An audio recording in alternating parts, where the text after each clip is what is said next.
Nevada. How's that signal strength this time? So it's a little choppy. The red flag is up, 5-minute warning. They've got everybody lined up here on the runway. It's going to be a very similar racehorse start like we just witnessed on the Formula One. Let me flip this camera around and get you going on this. Again. Good. Get you a little bit of zoom. All right, it's about there. Perfect. Good. All right. How's that audio? How's that signal?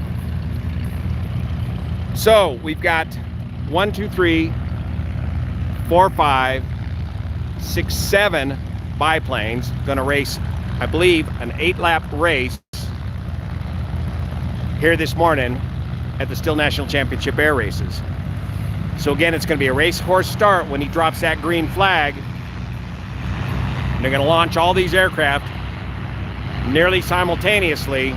Just a slight delay between the second row and the third row in the event somebody in the first row has to abort or reject the takeoff. Again, the home pylon is located right over that red pickup truck, and they're going to do a first lap around the 3-mile course. And when they come back around the home pylon, the race will start and the timing will start. So this should be the bronze class of biplanes racing at this time. All racing one another, that's correct. We're back. And your fastest qualifying time guy gets the pole position, race 6 over there. And then each additional qualifying time until you work your way back to the slowest time back here in the back. And this yellow biplane in the back is very interesting. It's a Swiss design, and I just don't know what the name of it is. A rare Swiss aircraft. Now, as we talked with the biplane pilots a few minutes ago about the rules and limitations on what's legal and to run and race here at Reno. Okay, the crew members are backing off of the aircraft now. This is the part, as a former biplane racer, when I raced back here in the late 80s, early 90s, this is the part where your feet get on the brakes, especially when they put the power and it starts shaking, because you're sitting there so long holding the brakes that your knees start knocking. And it's tense, this start, because you've got limited visibility out of these biplanes. Everybody's going to crowd up to that first pylon, and you got to try and keep everybody in sight. And with these 2 wings of the biplanes, it makes that visibility very hard to see out of.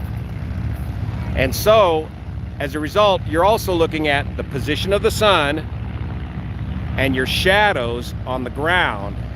And by judging the shadows on the ground are helping you keep situational awareness as to where the other biplanes are around you at all times. Now, these guys are going to be pretty closely matched in speed, I believe. Race 6 might pull out pretty far ahead of the rest of the pack, but I don't know if he's got enough beans to lap the pack after 8 laps. We'll find out. If you live in Carson City and never been to the air races, you got to get over here, man. Frances checking in. 200 people watching right now. Okay, that red flag is slowly being lowered. The engine power is coming up. They want to bring the oil temperatures up without getting their cylinder head temperatures too fast. Okay, the green flag is slowly raised, and it's dropped, and they're off. There goes the lead 3. They're off. Now they're launching the next group of 2. Directional control is critical at this point. They've got to maintain directional control of these Squirrely Pits special biplanes, because they're just absolutely side by side. And then finally the third field is launched. Now we got to walk back over here towards our viewing stand. We're going to keep this rolling here as we do this, and then we'll stabilize the camera for you and get a good view of this race and the recovery. So they've all crowded up to the first pylon and have already gotten well spaced. So that's a pretty relaxing start for a biplane race. When everybody's spread out like that right at the beginning, from a pilot's viewpoint, that's a nice mellow start. Now, you can begin to hear those engines wind up. The fixed pitch propellers, just like the Formula Ones, don't really get going or humming until they get the aircraft up to speed. Got to go back to the taxi stand. Here they come around. Again, the race doesn't really start until they pass the home pylon for the first time. So there goes race 6. And the gray biplane, ready, and hack as they go by the home pylon. The timers are now timing the racers to determine their race speeds for this 8-lap race. There's a good close race right there.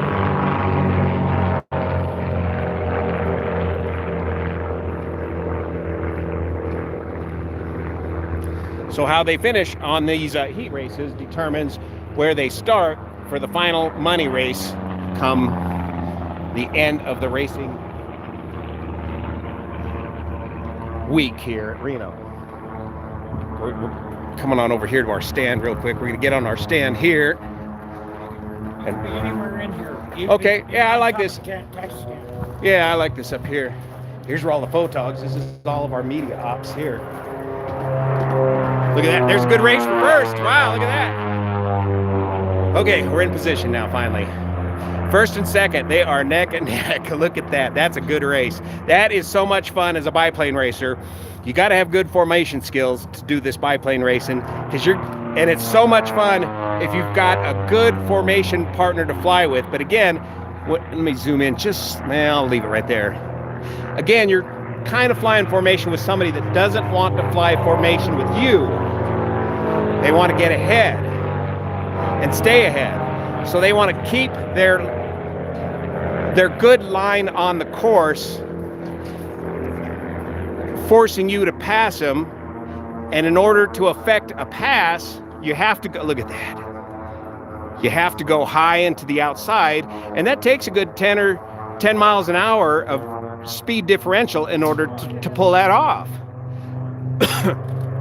Okay, we got a lap already going on. Boy, was I wrong. So there's the traffic. So see how the lead aircraft had to kind of come up and around that traffic, forcing the guy trying to pass him to move quite a bit more to stay in formation with him, costing him time, making it harder for the number 2 aircraft to try to get around the guy ahead of him. Jeff Rose and the Rio Linda clan is here in spades this week at the Reno National Championship Air Races. There's that Kristen Eagle, the 2 illegal biplane racers right there, flying for show. Good show, boys.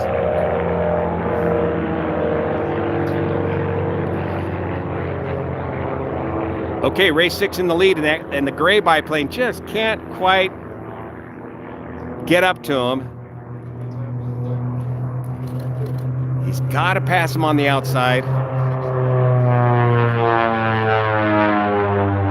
Of course, these biplanes, they're just running wide open throttle. And when I was racing, my hand would get sore from pressing on the throttle so hard, constantly trying to shove that throttle through the firewall, adjusting the mixture just perfectly so to get maximum RPM at the given density altitude by sound, feel, and by looking at the tachometer with these fixed pitch propellers.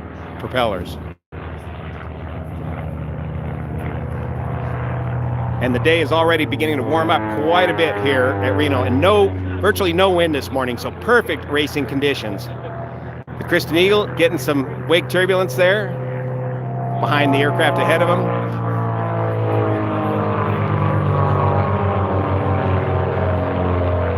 Yeah, good question about the race course. This is the 3-mile race course. This is the smallest race course here at Reno. Here's your leader in the number 2 aircraft. We have 4 or 5 different race courses here at Reno that vary in size from this track, the 3-mile track, all the way out to 8 miles for the Jets and Unlimiteds, and I believe the Sport class is using that large 8-mile course as well. Look up Reno Air Race. .com, Reno Air Races online, and pull up the map of the race course there, and you'll be able to see what we're talking about, all these different courses. So the Reno Air Race Association owns all this land out here in front of us to prevent encroachment from shutting down the air races. So they own all this land that these racetrack courses are located on. Some more passing going on there. The yellow biplane, of course, being our slowest biplane. Our two illegal entries, as we briefed earlier. If you're just joining us, we're watching the first biplane heat race of the day here at the Still National Championship Air Races in Reno, Nevada. Here's your lead aircraft, race 6, with number 2 just staying right on his tail. If he doesn't have that extra 5 or 6 or 10 miles an hour, he will not overtake him. They could sit out here and fly around this dang course all day long, and he's not going to overtake him.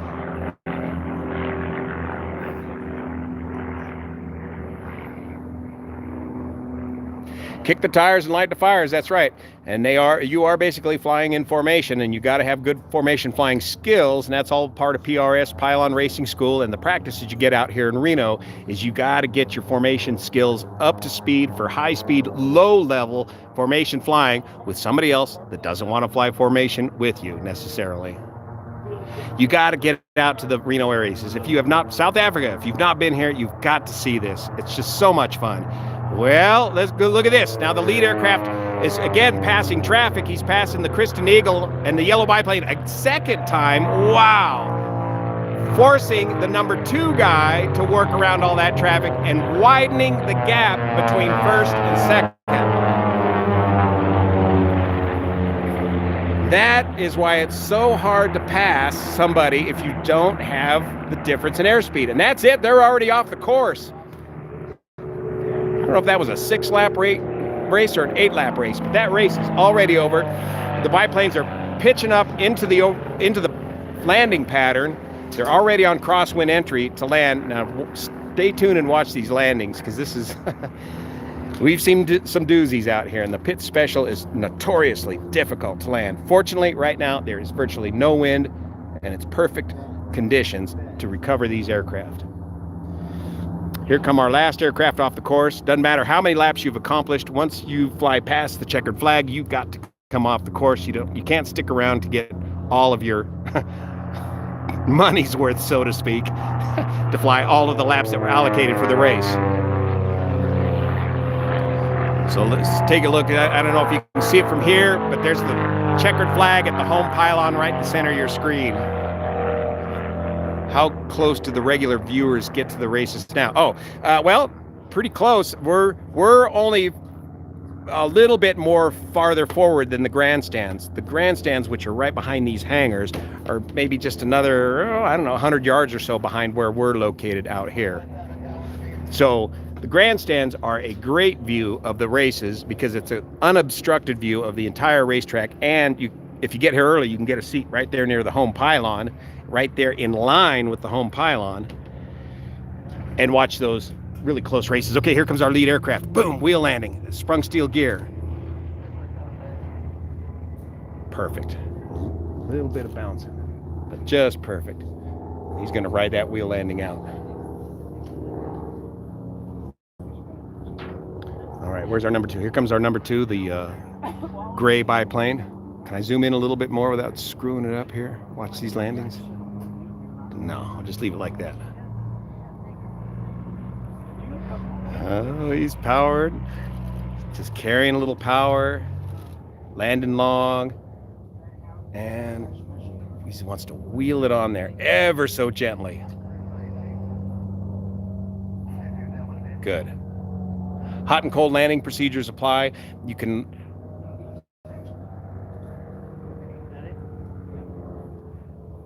land on the one side of the runway and then pull over to the right side of the runway to clear the runway behind you and make room for the guy behind you. He's going to go for the 3-point landing. That's what I prefer.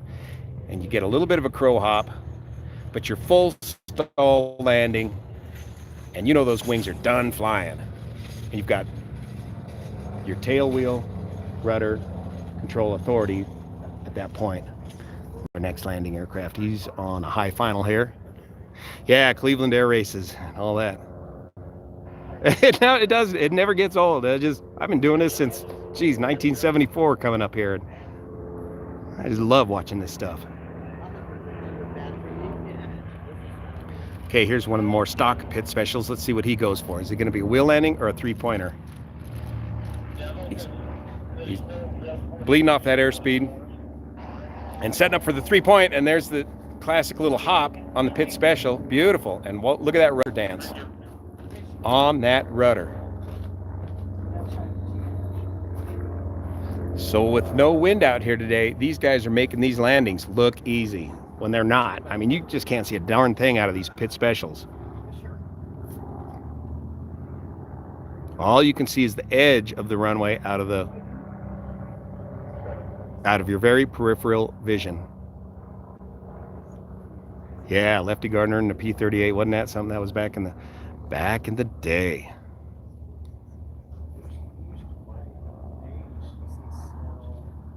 We got one more coming in. Well, we got a couple more coming in, I believe.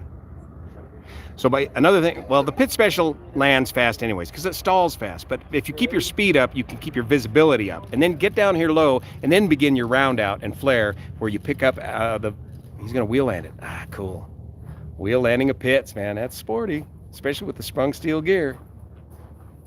Because you're delaying the inevitable of getting that tail wheel on the ground.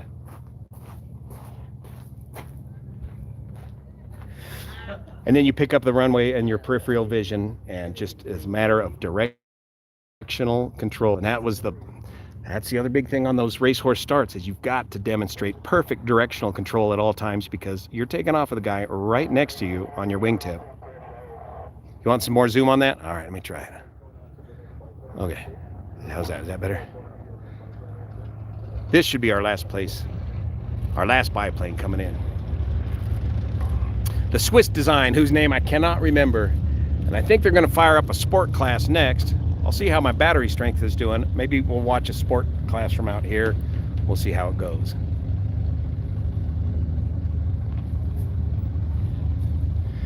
So that's the still national championship air races out here at Reno, Nevada. See if I got some questions here I can answer real quick. Let me spin this around here where I can see it. And that was the biplane heat race here live for today. And these heat races are going to go on all week until they come up with the final numbers for the big races. And they're all going to be divided up between gold, silver, and bronze. And that's going to determine how they split up the money and the trophies by the end of air racing on Sunday. So we got a full week of air racing out here all the way to Sunday. So come on up here and check it out. Or check it out online at the live stream. What do you got there, Naomi? Oh, good, a battery. Oh, look at Naomi's thinking for me already. She's got cords and spare batteries. We'll watch a sport class next. All right. We'll see you guys here. We're going to hang this one up and we're going to get a sport class going next. Stand by.